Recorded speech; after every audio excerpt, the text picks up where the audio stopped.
Your plane ticket, oops, forgot to buy it, haha, sorry. When I told my boss that I was the only one without a plane ticket for the company trip, that's what he said.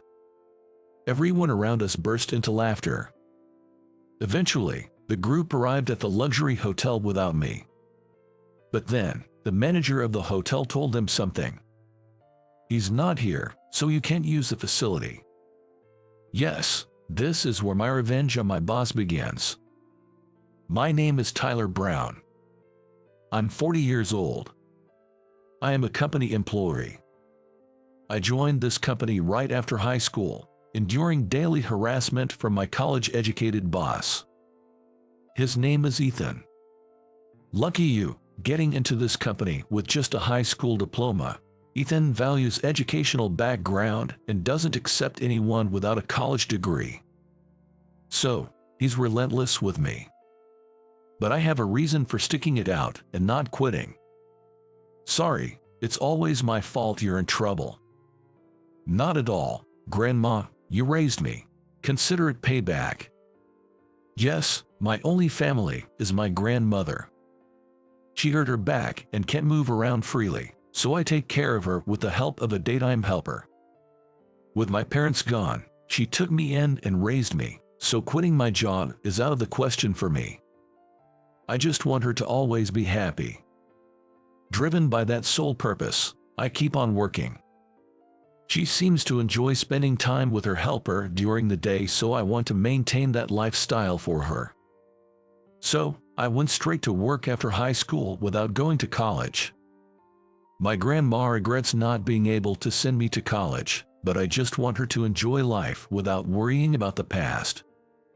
Got any hotel recommendations for the company trip in 5 months? One morning, our department head, Michael, asked all the employees during the morning meeting. The trip was in 5 months, and he was looking for a hotel to stay in. Knowing little about the local accommodations, Michael was asked by Mr. Smith, CEO, to gather suggestions from the employees. Remembering a hotel I stayed at near that tourist spot, I eagerly raised my hand. Yes, I've stayed at a hotel around there before. How about that one? I suggested the hotel I once stayed in with my grandma to Michael. After I told him the name and location, he happily agreed to check it out and report it to Mr. Smith. Anyone else? If not, I'll report Tyler's suggestion to Mr. Smith. All in agreement.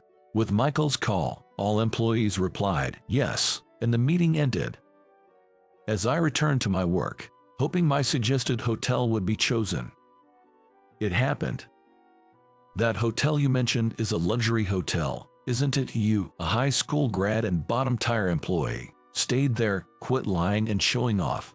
Suddenly appearing before me was Ethan. He seemed to know about the hotel I had suggested to Michael. I'm not trying to show off. It's a place my grandma took me to when I was little. The view from the room is great. It's spacious, and I just thought it would be nice for everyone to stay there. I explained this, though Ethan's condescending attitude still bothered me. But Ethan just laughed more upon hearing it. Your grandma took you there? Huh, that's hilarious. If you were really rich enough to afford a luxury hotel, you'd have been sent to college, wouldn't you? He ridiculed me without any knowledge of my family circumstances, as if it were a matter of course. Just because someone has graduated from college doesn't necessarily mean they're superior. But I couldn't talk back, as Ethan is my boss. After being berated, I went back to work, though not in the best mood. I'm home. Are you okay? You seem down. Returning home feeling down, my grandma greeted me as usual but looked worried seeing my state. Not just about what Ethan said, but I also had to tell Grandma about the company trip. Participating in the trip means leaving this house.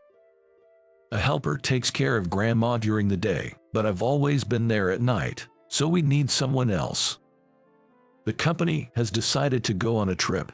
Oh, that's great. You work hard, so why not take a break and go? Grandma's casual response surprised me, but sensing my hesitation, she continued. Don't worry about me. I'll be fine. We've got the neighbor lady nearby, so don't worry about me and enjoy your trip. Our neighbor is a slightly younger elderly lady who's always been close to my grandmother. It seems my grandmother has arranged so that she can stay over at that lady's house. Thanks, Grandma. Her reassurance brought a smile to my face, and I continued to tell her more about the trip. Later on, the company trip was decided to be at the luxury hotel I recommended. It was a 2-night, 3-day trip. The trip, packed with luxury to reward the employees for their hard work and contributions, included sightseeing at the destination. Looking at the distributed itinerary, I was excited when Michael called me over. Sorry to ask, but could you handle the flight and hotel bookings? I'm not great with this stuff. Leave it to me. Having recommended the luxury hotel to Mr. Smith and Michael, I gladly took on the responsibility. Man, I owe you one. Mr. Smith loved the luxury hotel you suggested, and he's looking forward to it. Hearing this from a pleased Michael raised my anticipation for the day. Arranging everything would ease the burden on Michael and Mr. Smith. It felt great to be helpful. I quickly booked the flights and hotel reservations for everyone attending the trip. The next day, as other employees checked the reservations, they noticed a discrepancy in the number of flight tickets. Tyler, it seems we're 1 ticket short. What? I'll check it right now. I hastily opened my computer to review the purchase history. Comparing it with the list, I realized something. Sorry, I forgot to book my own ticket. Realizing I had omitted myself from the list, I chuckled, joined by my colleagues who helped me check. It's good to prioritize others over yourself, but still. Teased by Michael, the office filled with laughter. It was a pleasant atmosphere. However, Ethan and some other college-educated employees chimed in disapprovingly. It's not just forgetting. If we hadn't noticed, we'd have been scrambling because of you on the day. That's true, but, well, Ethan, let's leave it at that. We noticed it in time, so it's all good. Now that all the reservations are done, we should proceed with buying the plane tickets. Ethan, I'd like to pass the baton to you this time. Asked by Michael, Ethan, looking dissatisfied behind my work, nodded. Then he snatched my reservation documents and quickly disappeared. At that moment, for some reason, I had a bad feeling. It was especially because Ethan seemed unconvinced. But surely, he wouldn't go as far as to sabotage a major event like the company trip. I was completely off guard. Take care and have fun. Thank you, Grandma. Please, Susan, please take good care of Grandma for me.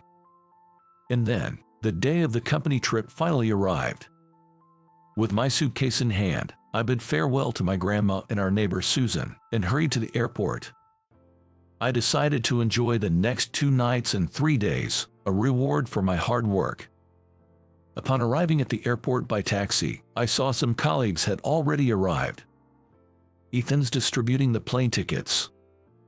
Another employee told me this, so I went looking for Ethan and saw him chatting with some college-educated employees a little distance away. I immediately headed in that direction. Good morning, Ethan. Can I have my plane ticket, please? I approached, and as Ethan noticed me, a painful stare came my way, but I still asked. To my surprise, Ethan just smirked and laughed. Your plane ticket, oops, forgot to buy it, haha. Sorry. At Ethan's words, the college-educated employees around him burst into laughter, some holding their stomachs. Ethan was laughing so hard he was in tears. Ah, so funny. Sorry, I forgot to buy it, but you forgot a reservation once too, so we're even, right? Ethan dug up my past mistake, seemingly to justify his own. He deliberately didn't buy my ticket. The fact that this was the case was beyond shock and anger. I had reached my limit of tolerance, apparently more than I thought. Finally, I exploded in anger at Ethan's harassment, even at such a time. I understand. If that's the case, I'll cancel my trip right here. Cancel? You've come this far and you're canceling. You can buy a ticket on the day, right? Who would willingly buy their own ticket when it's supposed to be covered by the company? Even if I did buy it myself, with Ethan around, he'd surely find ways to harass me at the destination. He's intending just that. He looked at me as if he had won. So, the best action for me was not to participate in the trip. Of course, the reason for my choice would become clear later. It might look like I'm giving up, but it's actually a strategic retreat. I have no desire to buy a ticket on the day to join this trip. Knowing how much Ethan and the others dislike me, I'd rather gracefully step back. I thought you'd beg to join, but this is a letdown.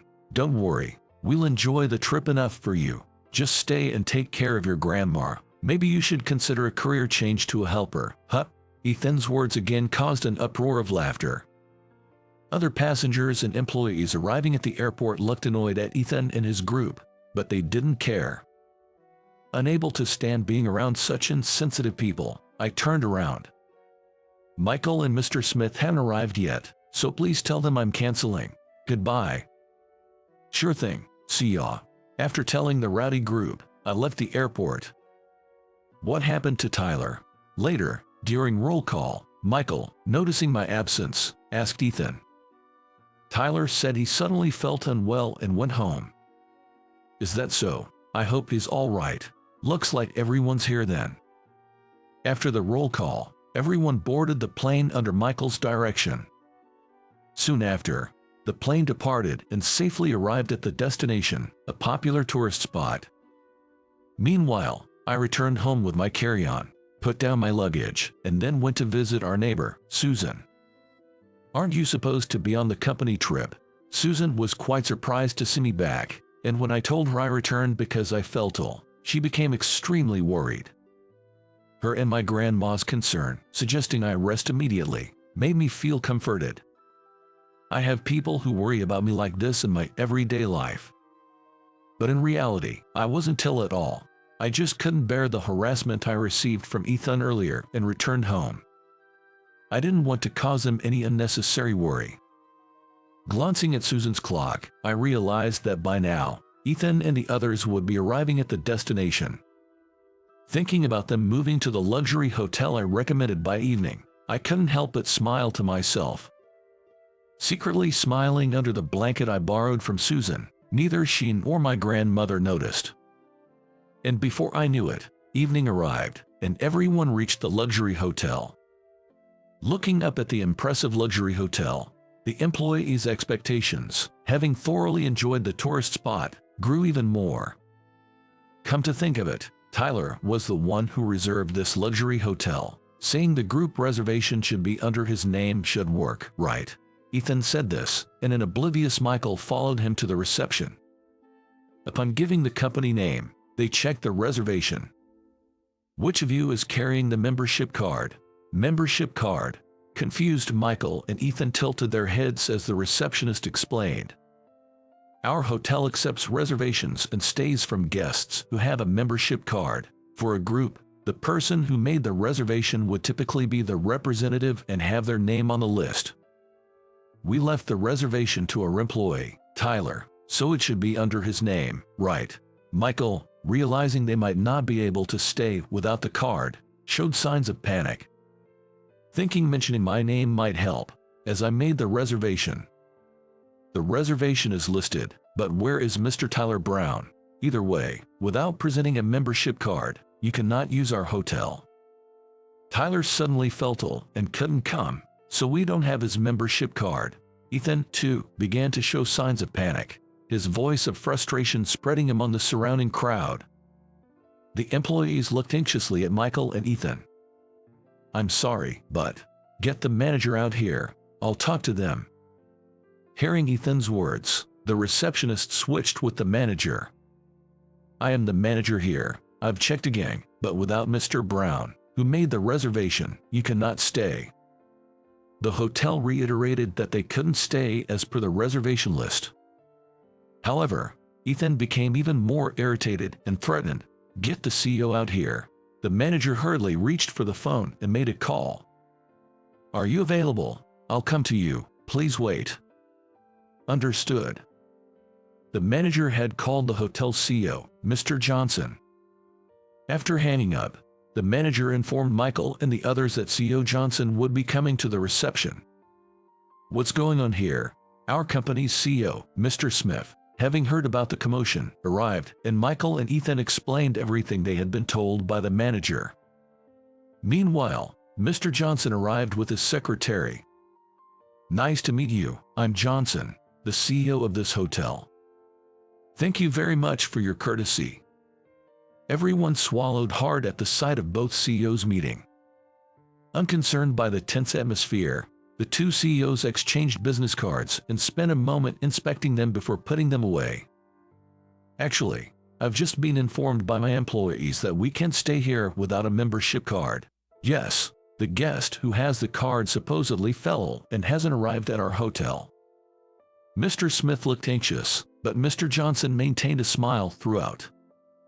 As Ethan became increasingly suspicious, Mr. Johnson was about to make a shocking revelation. "Mr. Tyler Brown, the guest in question, called me earlier.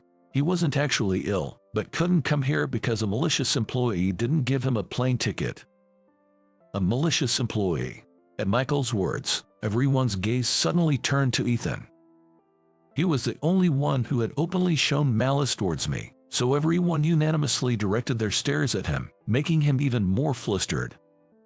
"It wasn't me. Don't lie, I heard it. At the airport, Ethan told Tyler he forgot to buy his ticket." "Is that true, Ethan?" Mr. Smith confronted Ethan, who seemed to be in doubt.